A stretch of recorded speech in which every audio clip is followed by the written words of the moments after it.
The media before the 1970s tended to be pretty passive in how they covered Congress. There wasn't a lot of attention given to Congress, and there wasn't a lot of criticism of the way the institution worked. People like Lyndon Johnson had very close relationships with reporters like William White of the New York Times.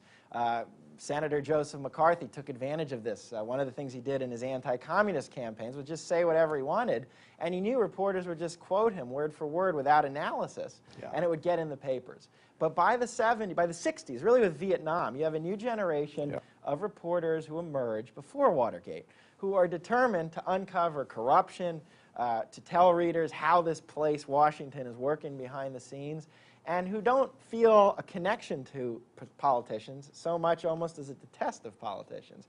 And reporting by the late 1970s, by the mid-1970s, is focusing on these issues of corruption, of scandal, and they're very sympathetic to these questions of reform, and that would continue for several decades, a very different relationship between the politician and the reporter. You know, as a historian, you will know only too well that the American public did not really know that Franklin Roosevelt was a crippled person. Nothing was said about John Kennedy's amours. It was a different press in those days. They were there, and so it wasn't confined to Congress. Right. It was everywhere. Everywhere. Yeah, yeah. And frankly speaking, and I know some people disagree with me, some people think Watergate was the great watershed. I say not a chance. Vietnam, that changed everything, because that's when everybody said, hey, baloney. We've been handing, you know, they've been handing us a pile of baloney for years and years. Well, anyway.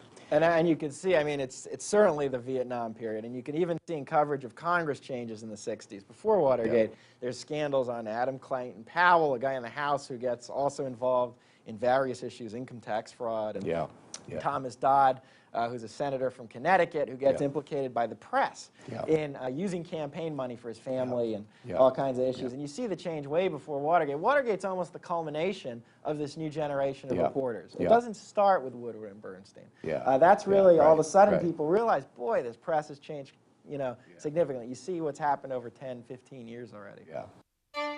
This excerpt is brought to you by the Massachusetts School of Law, the leader of reform in legal education and a leader in multimedia education for the public.